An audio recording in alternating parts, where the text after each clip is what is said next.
Bismillahirrahmanirrahim. Assalamualaikum warahmatullahi wabarakatuh. Alhamdulillah, syukurlah, la haula wala quwwata illa billah. Asyhadu an la ilaha illallah wahdahu la syarika lahu wa asyhadu anna Muhammadan abduhu wa rasuluhu la nabiyya ba'dah. Allahumma shalli wa sallim wa barik ala sayyidina Muhammad wa ala alihi wa ashabihi ajma'in, amma ba'd. Baik, alhamdulillah kita bisa bertemu kembali di dalam rangka kajian kitab Nashahul Ibad, satu kitab yang ditulis oleh seorang ulama asal Banten, Syekh Nawawi Al-Bantani, yang struktur genealogi intelektualnya sampai kepada para ulama di Jawa. Nah, ini adalah merupakan maha guru dari ulama Nusantara. Mudah-mudahan kita memperoleh barokahnya, kita mendapatkan ilmunya, sehingga kita pun nanti pada akhirnya tahu sesungguhnya inilah adalah bagian dari rangkaian asar hadis yang dijelaskan dengan saya kira mungkin kebutuhan orang-orang Jawa yang ada di Indonesia. Bismillahirrahmanirrahim. Wal maqalatul hadiyatu wassalasun, makalah yang ke-31 dari bab keempat. An Hatim al-Asham, dari Imam Hatim al-Asham rahimahullah, annahu qala arba'atu asya'a la ya'rifu qadraha illa arba'ah. Imam Hatim berkata, ada empat hal yang tidak diketahui ukurannya atau kadarnya kecuali oleh empat hal lagi. Jadi ada empat yang tidak diketahui kadarnya atau perkiraannya kecuali oleh empat hal lagi. Minal ajnas, dari jenis-jenis manusia. Jadi orang biasanya tidak memahami dan tidak mengetahui sesuatu yang berjumlah empat kecuali oleh empat. Fa inna syai'a innama yu'rafu bididdihi. Kata Syekh Nawawi bilang, inna syai'a, sesungguhnya segala sesuatu itu innama yu'rafu bididdihi, dia akan diketahui oleh kebalikannya. Jadi di antara empat ini, atau bahkan secara umum, ini bahasa tauhid sebetulnya. Kalau kita memahami sesuatu, kita tidak akan paham kecuali kita memahami satu lagi tetapi yang kebalikannya. Asy-syababu la ya'rifu qadrahu illa syuyukh.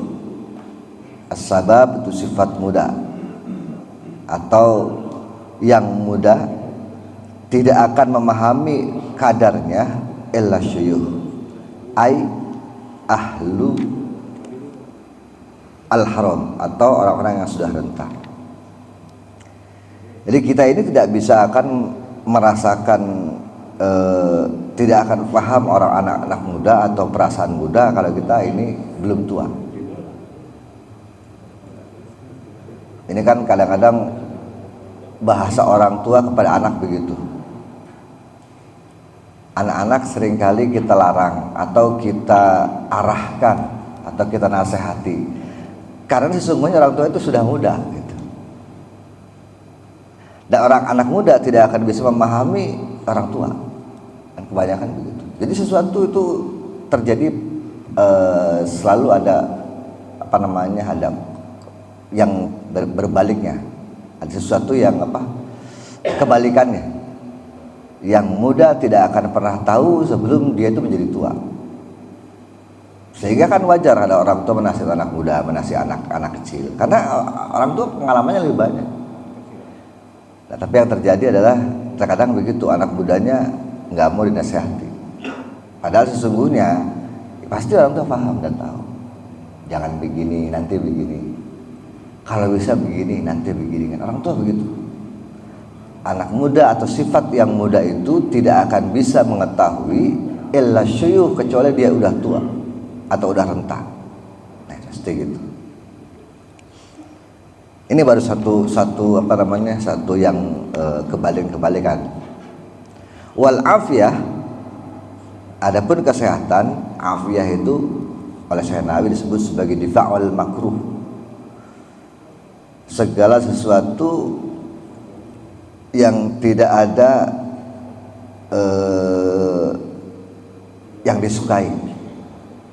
Pokoknya yang namanya afiyah itu ketika kita tidak menyukai sesuatu. Kalau kita segala sesuatu yang kita sukai itu adalah al-afiyah. Kalau sesuatu yang kita tidak suka namanya itu ya tidak afiyah. Artinya sehat itu adalah hal yang kita inginkan. Tetapi dalam keadaan tidak sehat atau sakit sesuatu yang tidak kita inginkan. Wal afiyah la ya'rifu qadraha illa ahlul bala. Tidak dapat diketahui ukurannya kecuali oleh orang yang terkena musibah. Nah, kita lagi sehat, pasti tidak akan merasa sehat kalau kita belum pernah sakit. Kita akan merasakan begitu nikmatnya sehat itu ketika kita sakit. Kita akan merasakan sesuatu yang enak ketika kita ini pernah menderita. Mungkin dulu kita ya Allah alam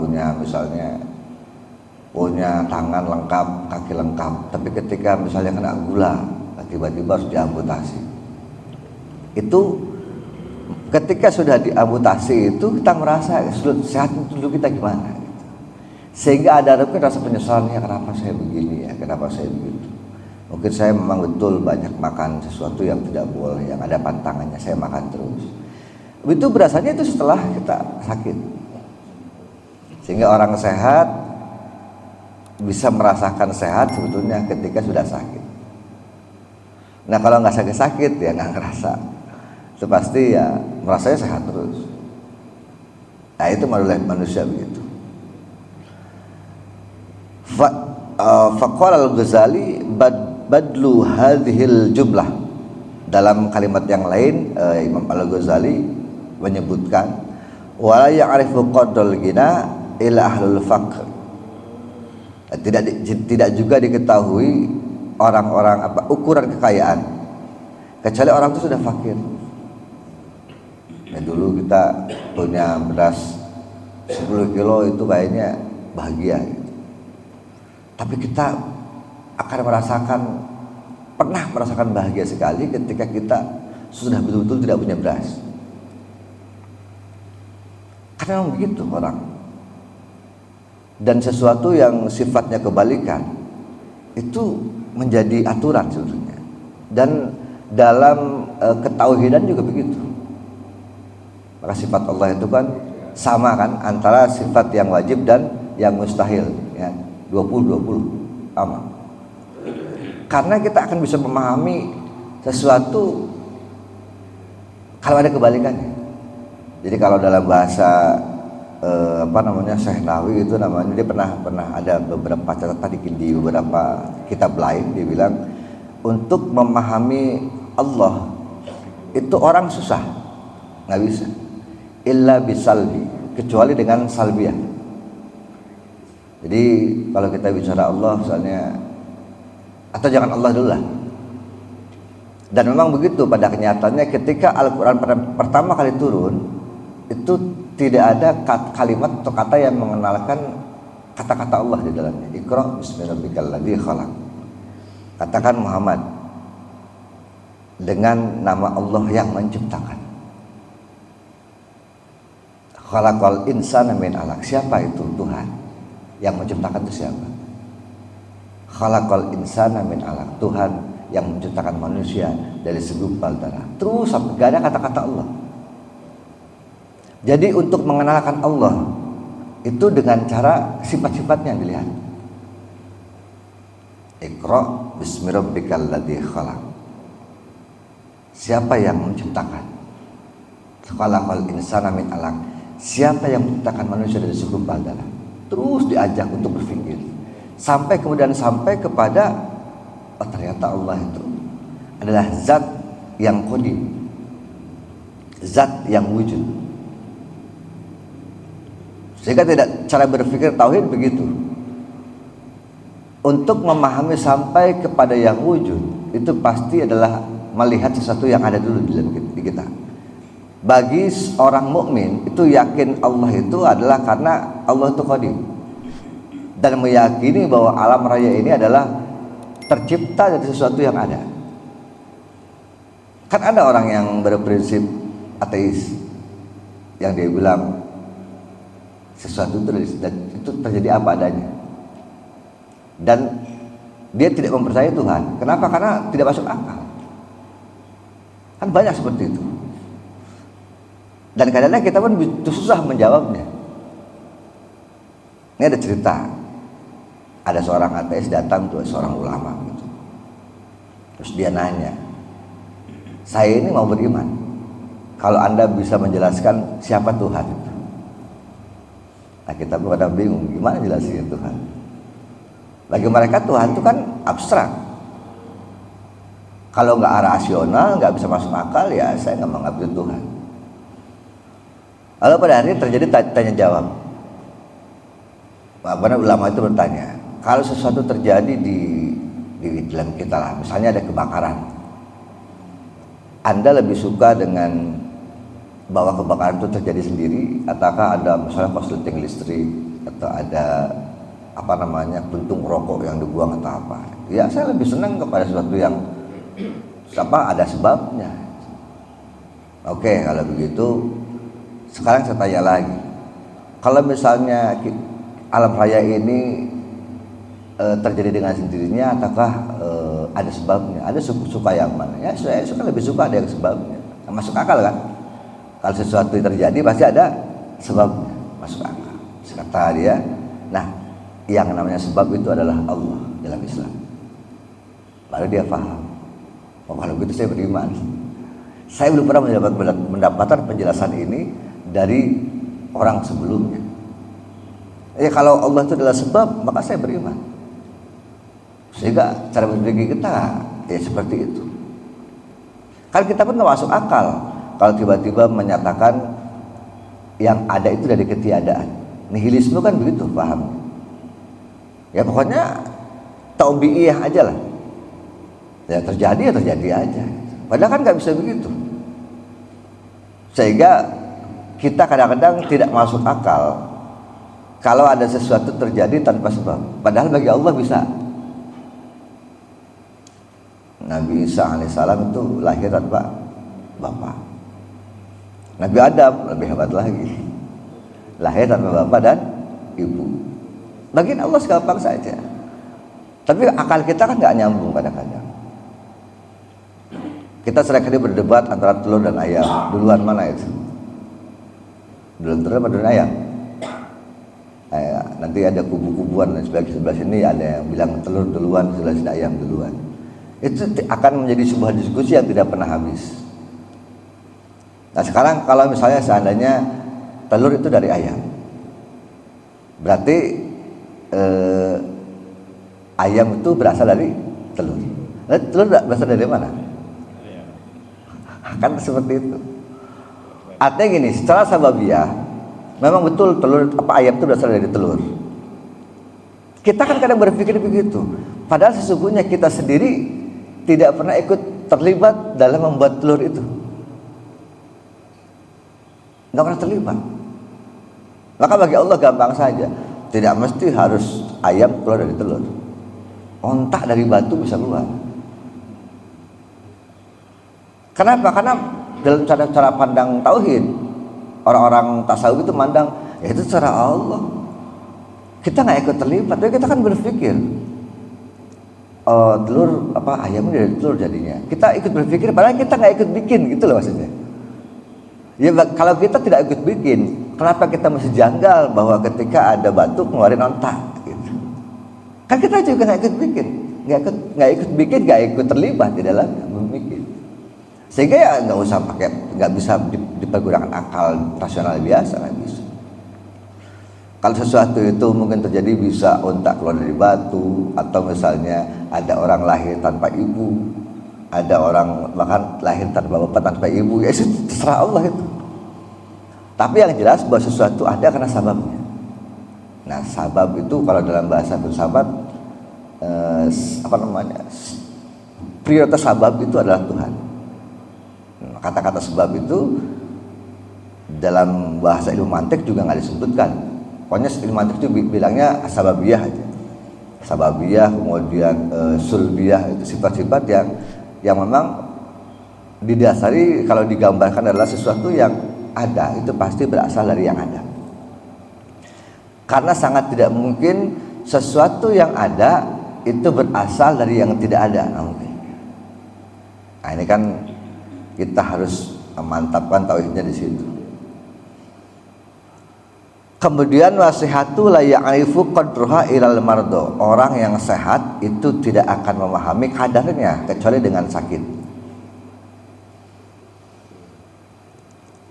Al mardo jam'un marid ai illa ahlus saqam, itu orang yang sakit.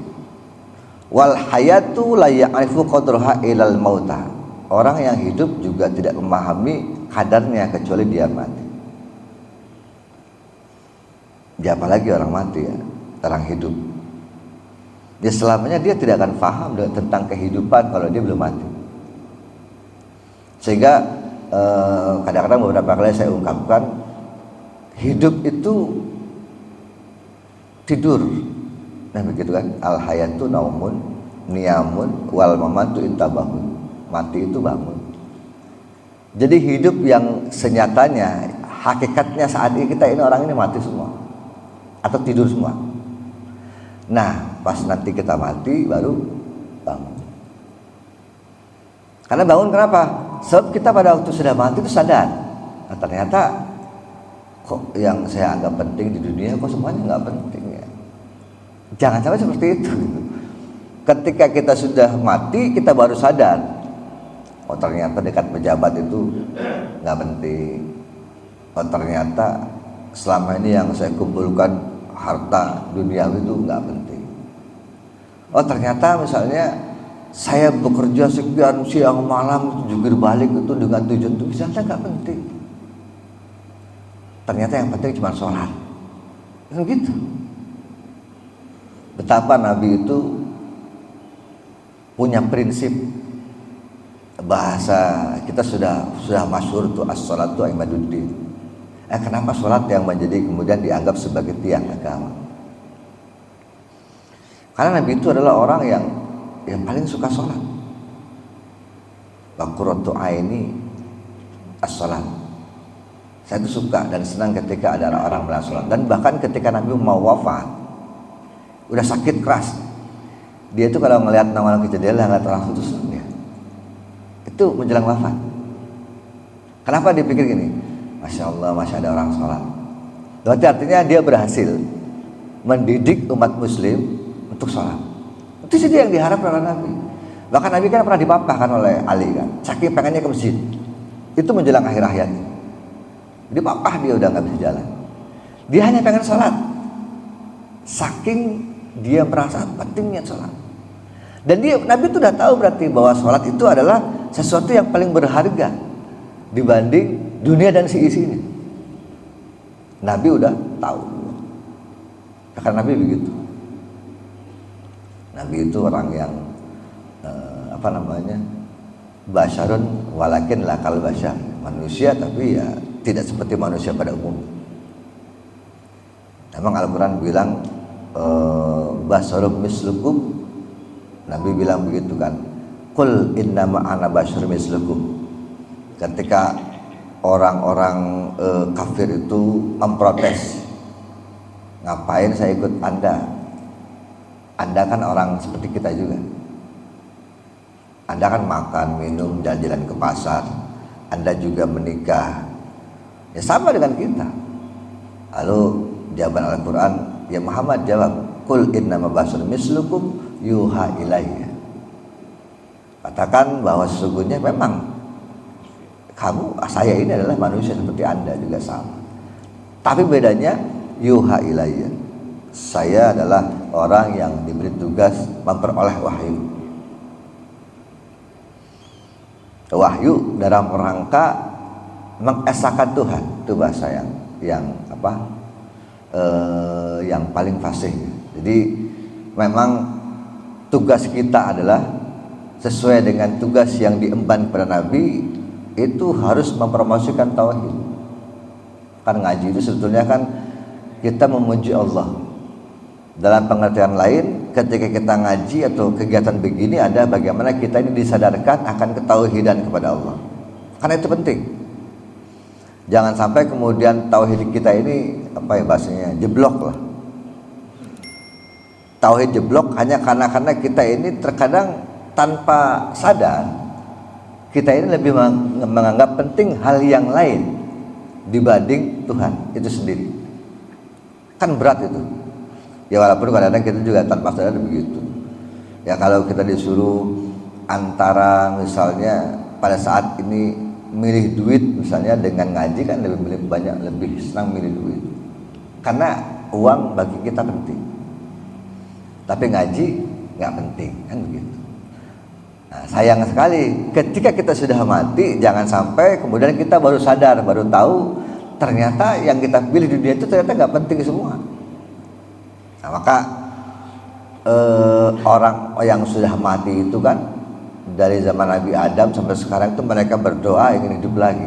Semuanya begitu. Orang-orang yang sudah wafat, yang sudah mati itu sejak zaman Nabi Adam sampai sekarang berdoa kepada Allah ingin hidup lagi. Cuma sebentar aja. Kan mintanya begitu, ya Allah. Kalau bisa saya di depan lagi sebentar aja, sejam aja lah kira-kira. Kenapa?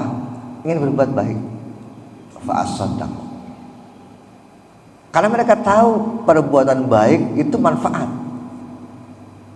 Itu maksudnya. Maka betul istilah al-hayatu mamatun wal mautu intabahun. Orang hidup itu sejatinya atau hakikatnya adalah tidur. Nanti kalau sudah mati baru bangun. Gitu. Karena bagaimanapun juga orang hidup itu tidak akan bisa dirasakan, tidak bisa diukur kecuali oleh orang mati. Maka ketika kita sudah mati, betapa nikmatnya hidup. Sehingga kalau ada orang punya banyak masalah gitu, yang ya utangnya banyak, kemudian ya anaknya kabur, dan istrinya segala macam lah, saking pusingnya itu. Kan kata Imam Ghazali gampang aja, datang aja ke kuburan. Karena semua orang yang ada di kubur itu semuanya ingin hidup, sehingga dia saat itu hidup adalah anugerah. Nah, jadi hidup itu kan anugerah Allah terbesar yang harus kita syukuri. Sehingga jangan sampai sudah mati nyesel kita, pengen hidup lagi nggak bisa. Dan mudah-mudahan begitu. Mudah-mudahan kita senantiasa diingatkan. Dan seringkali dalam bahasa riwayat atau dalam bahasa asar itu kematian itu adalah ibroh terbesar, pelajaran yang paling baik. Jadi mati itu adalah tidak ada ibroh yang terbesar selain kematian. Jadi ketika ada orang mati itu kita paham, maka ini pelajaran yang terbesar. Ketika kita melayat orang wafat, kita pasti berpikir kan, dia pasti saya juga nanti begini, gitu. Pasti begitu. Sehingga alhamdulillah Allah tidak menjemput nyawa pada saat itu atau sekarang ini, gitu. Karena Allah masih memberikan kesempatan kepada kita untuk memperbaiki diri. Seperti itu terus.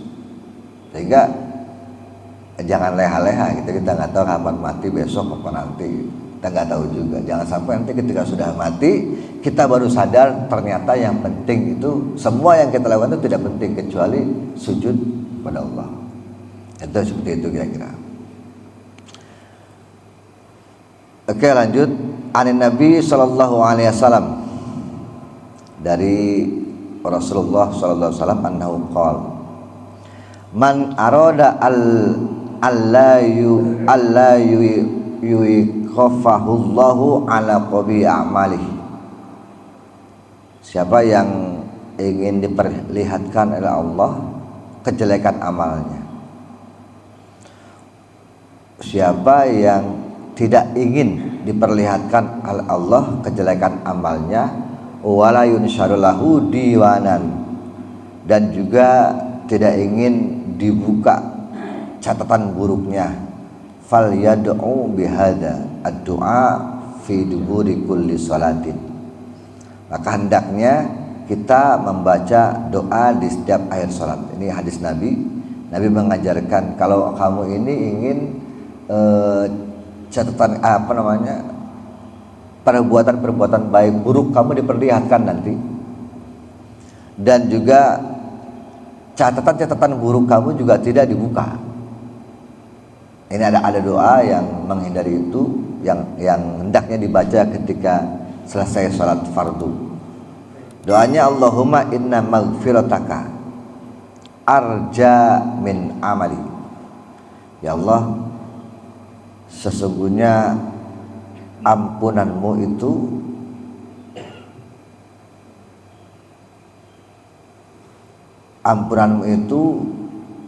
dengan amalku itu akan jauh berbeda. Jadi ampunan Allah itu sebetulnya lebih diharapkan karena sesungguhnya amal kita itu tidak cukup. Doanya itu begitu, Allahumma inna maghfirataka arja min amali, karena sesungguhnya tidak ada amal yang cukup.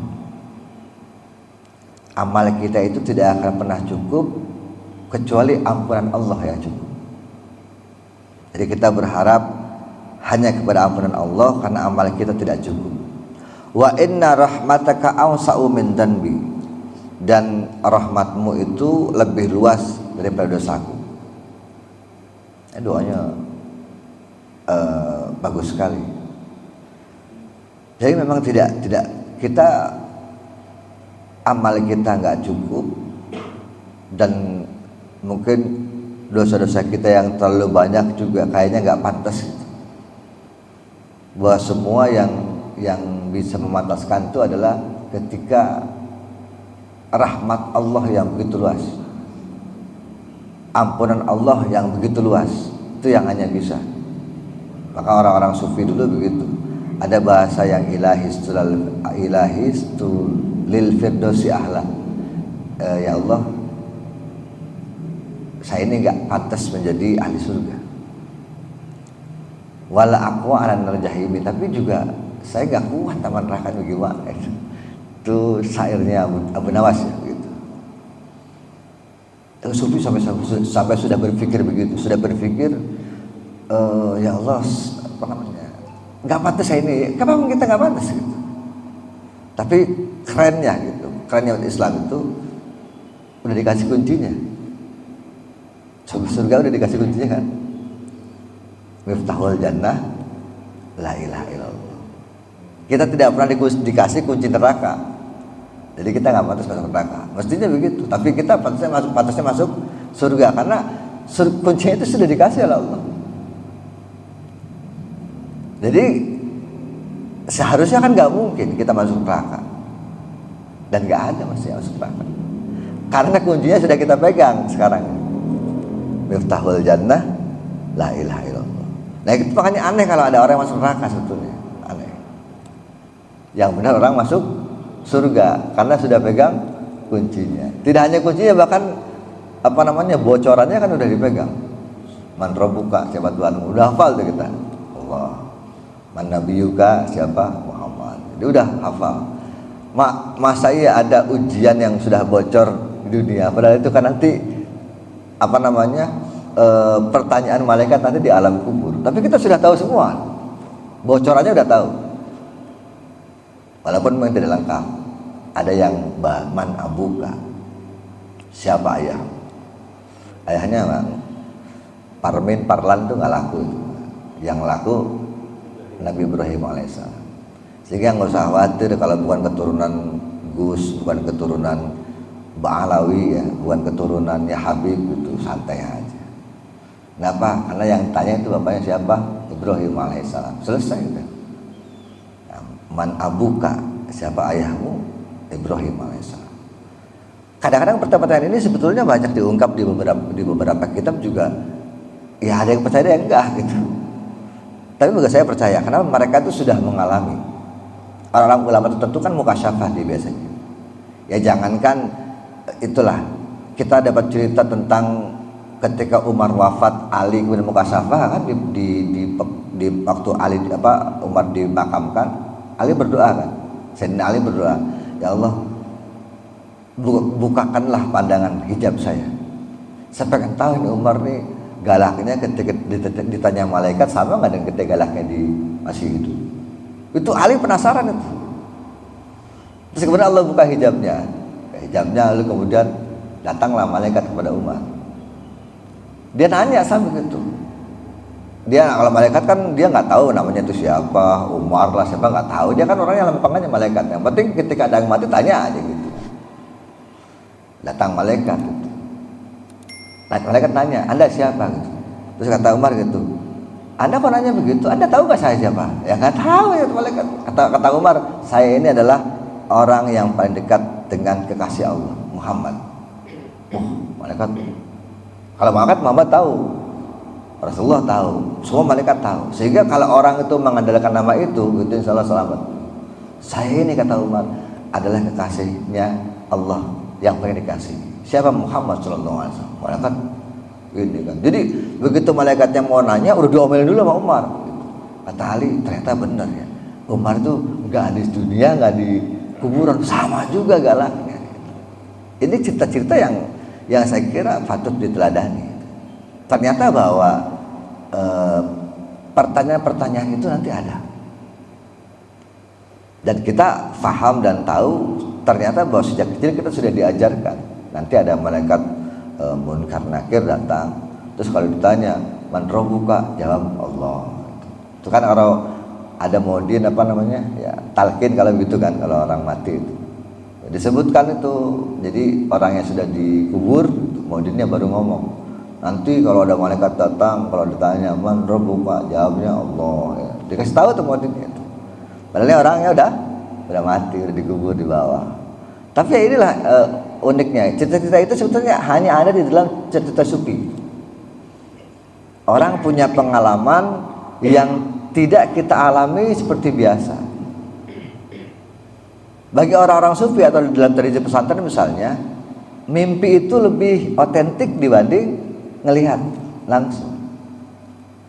Itu benar. Kenapa? Karena kalau kita melihat langsung, saya melihat melihat Irfan misalnya, kita ngelihat terus itu pasti kan ada berbagai macam subjektivitas itu ada dalam diri kita. Ya, Irfan itu adik saya, terus kemudian dia orangnya begini, dia punya. Jadi ada subjektivitas yang bermain sehingga cara melihat itu sudah tidak lagi otentik. Tapi kalau kita mimpi, kan kita nggak punya urusan apa-apa. Kita mimpi dengan ketemu dengan seorang ulama besar, lalu kita ngobrol segala macam.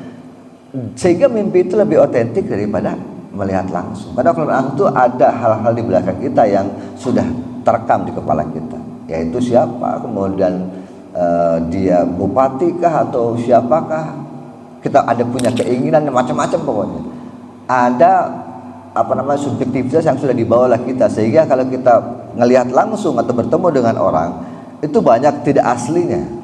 Mungkin kita ketemunya kita butuh sesuatu, ketemunya kita pengen minta bantuan segala macam, atau kita pengen punya pekerjaan, sehingga tidak otentik. Tapi kalau mimpi itu otentik. Ya, jauh ini ya. Sehingga kita tidak bisa gitu, logika kita memang nyampe ke sana. Tetapi kalau kita coba pelajari gitu dalam banyak hal, ternyata iya juga bahwa ada hal-hal yang tidak terbatas. Atau dalam bahasa gampang ketika kita bicara tauhid ya, saya punya tisu atau punya kertas gitu. Ini kira-kira kertas ini kalau saya sobek itu karena kertas lemah atau itu karena perlakuan saya? Nah, materi kertas itu kan lemah, jadi kita sobek. Itu kira-kira kalau kita disobek itu karena kertasnya lemah atau karena memang kehendak saya? Itu pertanyaan yang bisa dua-duanya yang dibalas. Kita bisa bilang bahwa kertas ini adalah memang materinya adalah lemah, atau bisa juga bahwa memang itu kehendak kita.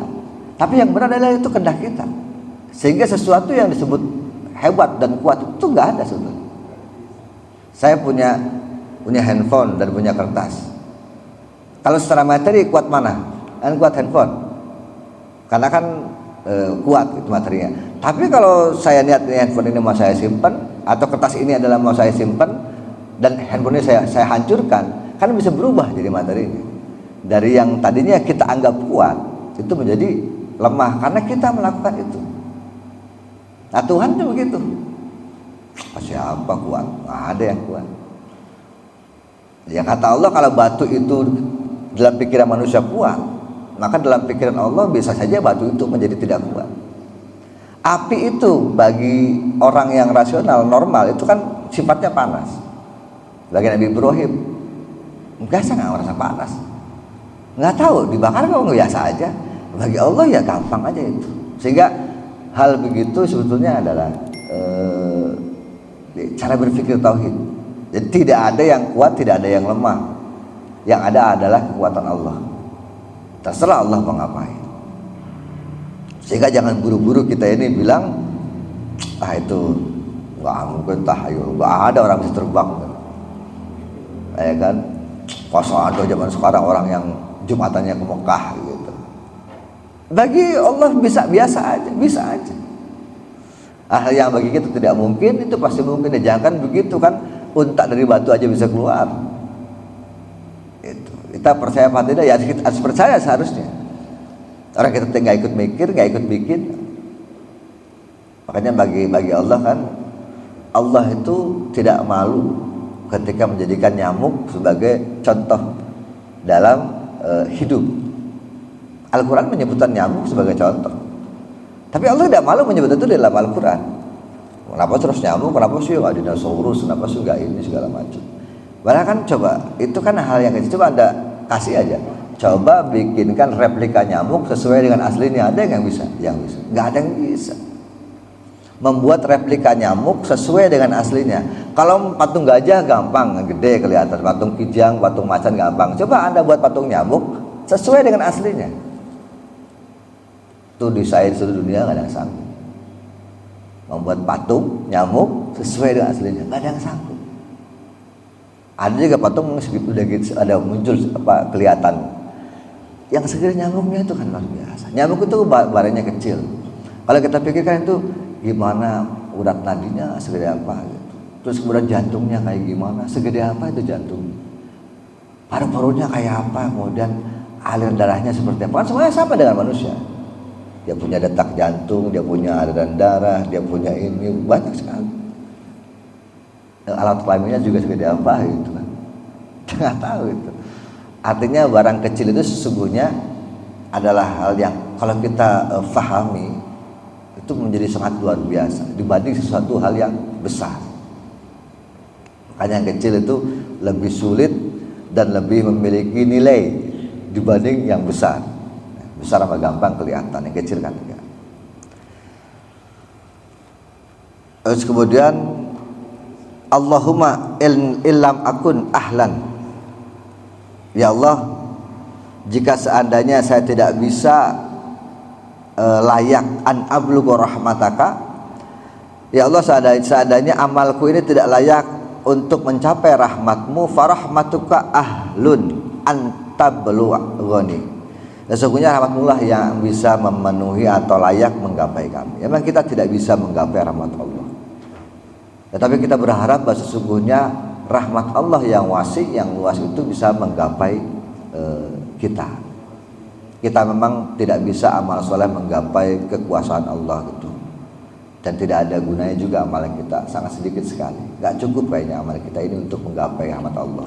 Sehingga doa kita, ya kalaupun ilham akun ketika amal saya tidak nyampe kepada Engkau ya Allah, biarlah rahmat-Mu yang luas mencapai kepada amal kita. Li'anna wasiat kulla syai'in ya arhamar rahimin. Sesungguhnya luasnya segala sesuatu hanyalah milik Allah. Jadi pokoknya gitu aja lah. Kita ini tidak mungkin punya amal soleh yang banyak, punya amal soleh yang baik itu ketika kita berharap bahwa amal kita lah yang memasukkan kita ke surga. Tidak itu. Yang memasukkan kita ke surga adalah karena rahmat Allah yang begitu luas. Uang kita itu nggak cukup.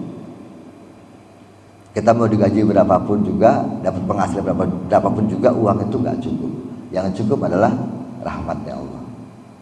Itu udah pasti, nggak akan cukup. Kita mau kerja dimanapun dengan gaji berapapun, itu pasti uang itu tidak akan cukup. Yang mencukupi adalah rahmatnya Allah Subhanahu Wa Taala. Jadi kita begitu.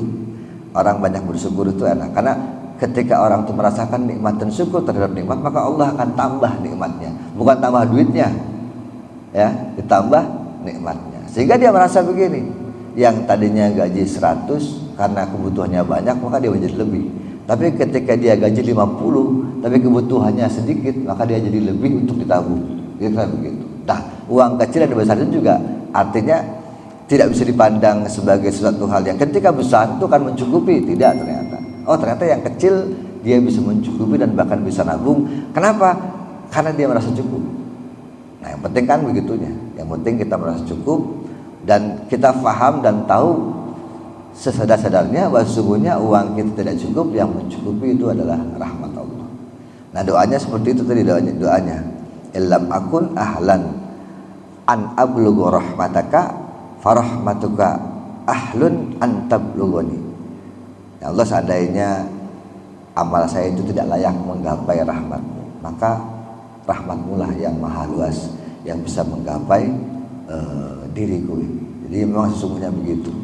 Kita tidak akan bisa mencapai kesempurnaan dan juga sulit untuk mencapai kesempurnaan. Tetapi bahwa kita yakin ternyata ampunan Allah itu luas. Maghfirah itu Allah itu wasi, rahmat Allah itu wasi. Sehingga kita tidak perlu khawatir, ya, apalagi tadi sudah dibicarakan, kita ini sudah masing-masing sudah pegang kunci surga. Kunci surga sudah dipegang, ya kita tinggal buka saja nanti. Nah, kita gimana mau masuk neraka, kuncinya aja kita nggak punya, kan nggak mungkin masuk neraka, karena kuncinya nggak punya. Jadi karena kita sudah punya kunci surga, itu adalah rahmat Allah yang bisa menggapai kita. Jadi udah kita biasa saja, santai saja gitu, nggak usah berpikir sholat saya diterima apa enggak, ibadah saya diterima apa enggak gitu. Yakin bahwa kalaupun amal kita gak cukup, tapi ternyata rahmat Allah yang wasi, yang luas bisa mendatangi kita. Kayak itu harapan kita. Ternyata bahwa ampunan Allah yang luas itu adalah yang bisa datang kepada kita. Saya kira demikian. Ada yang dipertanyakan? Ini dua hadis.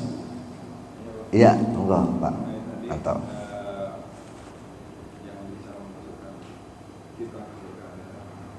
rahmatnya Allah ya. Beberapa waktu kemarin kan ada ramai itu Pak. Nah, jadi memang rahmat Allah yang memasukkan kita surga.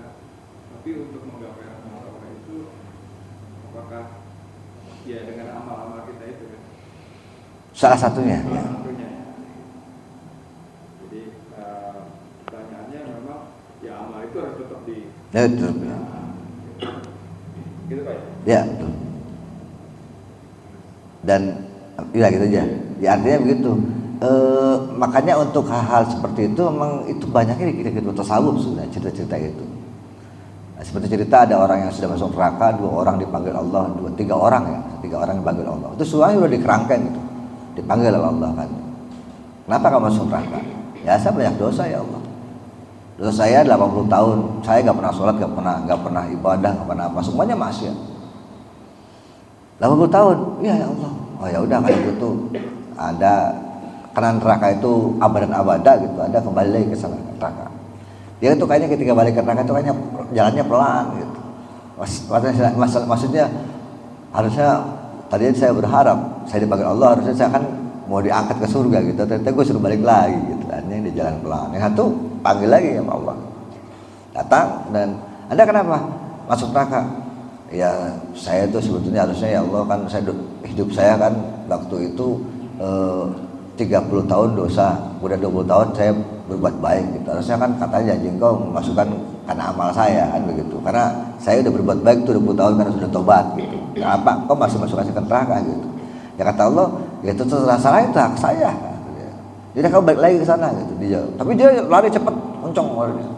Karena dia tahu bahwa sesungguhnya ketika Allah menyuruh dia harus tahu sadar perintah Allah itu harus cepat. sehingga dia lari, yang tuh pelan, yang tuh lari. Akhirnya dua-duanya dipanggil, kenapa kau pelan? Ya Allah, ya katanya engkau rahmatmu luas. Saya berharap ketika saya udah habis masa dosa saya dengan senang dipanggil, maka saya waktu dipanggil engkau itu saya datang cepat waktu dipanggil. Tapi begitu Anda suruh kembali lagi saya lemes, makanya jalannya pelan gitu. Ya saya tetap meyakini bahwa rahmat engkau lebih luas. Jadi dia sudah berpikir seperti itu, sehingga Allah kemudian, oh baik kalau gitu Anda saya masukkan ke surga. Yang itu juga sama, ketika jalannya cepat dia disuruh balik lagi ke neraka, malah jalannya cepat dipanggil. Kata Allah, ditanya kan, kenapa Anda ketika saya suruh masuk neraka lagi Anda jalan cepat dan bahkan berlari? Ya Allah, engkau Tuhan kami. Waktu di dunia saya itu kalau diberita engkau itu saya lelet gitu, lambat. Maka saya sekarang tahu, terserah pokoknya engkau ya Allah, mau nyuruh ke neraka juga saya tetap masuk neraka gitu. Semangat dia. Akhirnya kata Allah, ya kalau begitu Anda saya masukkan ke surga. Kata dia artinya gini, mereka hidup itu kan dengan amalnya, tapi ternyata semuanya masih Allah. Jadi Allah punya otoritas untuk memasukkan seseorang, yu'adzibu may yasha, ya, wa yahdi may yasha. Allah punya hak prioritas, punya otoritas untuk siapa yang disiksa dan siapa yang diberi hidayah. Dua-duanya potensinya Allah yang punya. Kita itu hanya ya beramal baik, berbuat baik. Itu adalah bagian dari tiket kita ke surga. Tiket. Tapi kan kita tidak pernah tahu tiket itu apa, kemudian nanti mungkin dicek dulu oleh malaikat gitu. Kan sama kan dengan gambaran kita ini mau masuk negara lain kan, kita harus punya visa. Nah, visa itu adalah amal soleh. Nah, kalau kita nggak punya visa nggak bisa masuk negara lain. Sehingga itu catatannya. Karena sifatnya surga itu abadan abadah, neraka itu sebetulnya abadan abadah juga, tapi ada sesuatu yang tidak abadan abadanya. Jadi kalau surga itu khalidina fi abada, kalau neraka itu ya abadan doang gitu. Jadi artinya gini, ada orang-orang tertentu yang ketika di neraka dulu tapi nggak lama masuk keluarin lagi. Ya kira-kira kalau dalam bahasa hadis itu orang kalau dicemplung ke neraka itu jaraknya sampai nyampe ke bawah 70 tahun dalam kehidupan dunia. Itu kan orang berarti kalau mau keluar kan susah. Gimana caranya untuk keluar dari neraka tapi dengan 70 tahun waktu di dunia. Tapi gambar-gambaran itu seperti itu. Ya bagaimanapun ya kita berharap rahmat Allah lebih luas, ampunan Allah lebih hebat gitu, dibanding ya kita itu amal nggak ada apa-apanya. Tetapi ya tetap kita laksanakan itu sebagai modal kita untuk beli tiket ke surga. Kira-kira begitulah. Iya. Assalamualaikum warahmatullahi wabarakatuh. Tadi yang Ustaz terangkan tentang surga adalah rahmat dari Allah. Saya juga pernah mendengar bahwa salah satu syarat untuk masuk surga adalah syafaat dari Nabi Muhammad SAW. Jadi kira-kira bagaimana itu, Pak Ustaz? Ya syafaat itu kan rahmat juga. Artinya Nabi itu memberi syafaat karena Nabi itu saking cintanya kepada umatnya. Nabi itu bersering kali gitu, dan bahkan di saat dia sakit pun yang diingat adalah umatnya. Bahkan dia jadi jaminan. Nabi pernah sampai berdoa sepanjang hari itu hanya karena dia itu pengen umatnya itu gak ada yang masuk neraka. Sampai mengguncang aras kan doa Nabi. Lalu kan Allah itu nanya ke Jibril, tolong Jibril tanya Muhammad kenapa, ada apa yang dia inginkan. Lalu Jibril datang ke Rasul menyampaikan, ayah Rasul dapat salam dari Allah. Walaupun Allah sebetulnya tahu itu, tapi ada proses seperti ini untuk pelajaran untuk kita. Lalu ketika ditanya, ya Jibril sampaikan kepada Allah, saya ini pengen seluruh umat masuk surga, jangan disiksa. Sampai bilang Nabi itu kalau memang harus disiksa, saya dulu disiksa. Sakit dong saya sebagai orang yang diutus oleh Allah ke dunia, udah menyampaikan risalah keislaman yang benar, menyampaikan kebenaran yang disimpangkan. Artinya dari Nabi Ibrahim sampai kepada Nabi Isa alaihissalam banyak penyimpangan. Lalu kemudian Muhammad hadir sebagai orang yang meluruskan semua agama. Lalu ketika sudah begitu, dengan penderitaan yang sedemikian banyak, dan dia berharap umatnya itu semuanya baik, ternyata masa ada yang tidak baik lalu kemudian masuk neraka. Maka kata Nabi, maka Allah mengabulkan doa itu, Muhammad itu adalah hakku untuk memberikan syafaat kepada umat, dan doamu itu saya terima. Sehingga kemudian ada turun ayat di surat Al-Baqarah terakhir, Rabbana la tu'akhidna in nasina aw akhtana. Maka ketika Nabi diberi ayat itu, kata Allah, nah ya Allah, jangan engkau hukum kami seandainya kami ini salah dan lupa. Kata Allah, nah jadi enak tuh udah. Tapi bukan berarti bahwa kita ini ya, karena memang salah dan lupa itu sesuatu yang melekat dalam diri manusia, nggak bisa. Manusia itu adalah tepatnya salah dan lupa. Jadi nggak usah khawatir, ya salah dan lupa itu adalah manusiawi, fitrah, dan itu ketika kita lupa dan salah itu insya Allah Allah ampuni. Karena syafaatnya Nabi. Jadi syafaat itu adalah artinya gini, Nabi waktu masih hidup juga sudah mendoakan, dan Nabi ketika sudah wafat juga tetap mendoakan. Nabi sekarang ini melihat, kata, kalau ada umatnya itu yang berbuat salah, dia langsung minta ampun, ya Allah, tuh umat saya begini, ampuni ya Allah, Allah ampuni. Ketika umatnya berbuat baik, dia bangga, ya Allah tuh lihat umat saya itu luar biasa, dia bekerja dengan baik, jujur, hebat. Jadi dia bangga nunjukin kepada Allah. Nabi itu begitu sekarang. Jadi yang namanya syafaat itu ya walaupun nanti berlakunya fi yaumil akhir, yaumil kiamat, tapi bahwa kita sejauh ini sudah didoakan terus. Nah, didoakan terus. Ya insya Allah itu dijamin. Tadi kami bilang kuncinya sudah punya. Kuncinya sudah punya. Ya berarti artinya kita juga sudah insya Allah dapat menguras syafaat. Karena kita punya kuncinya. Jadi kuncinya sudah kita pegang, kuncinya itu la ilaha illallah. Jadi gitu aja. Kalau selama kita sudah menyatakan tidak ada Tuhan selain Allah dan Muhammad adalah utusan Allah, itu menjadi jaminan. Karena neraka itu adalah makhluk Allah yang tidak mungkin juga mau membakar kita. Bagaimana saya bisa membakar seseorang yang di dalam hatinya adalah kalimat tauhid? Maka neraka pun makhluk Allah, nggak mau dia. Masa saya harus membakar orang yang di dalam hati ada kalimat tauhid? Nah itu juga peristiwa itu juga didapatkan dalam cerita tasawuf. Saya kira banyak mengandung nilai kebenaran dan kebaikan dan juga menjadi pelajaran untuk kita. Insya Allah tidak hanya syafaat, dan kita pun sudah punya kunci surga. Ya, masih ada. Saya kira cukup ya. Mudah-mudahan ada manfaatnya. Subhanakallahumma bihamdika asyhadu an la ilaha illa anta astaghfiruka wa atubu ilaik. Wassalamualaikum warahmatullahi wabarakatuh.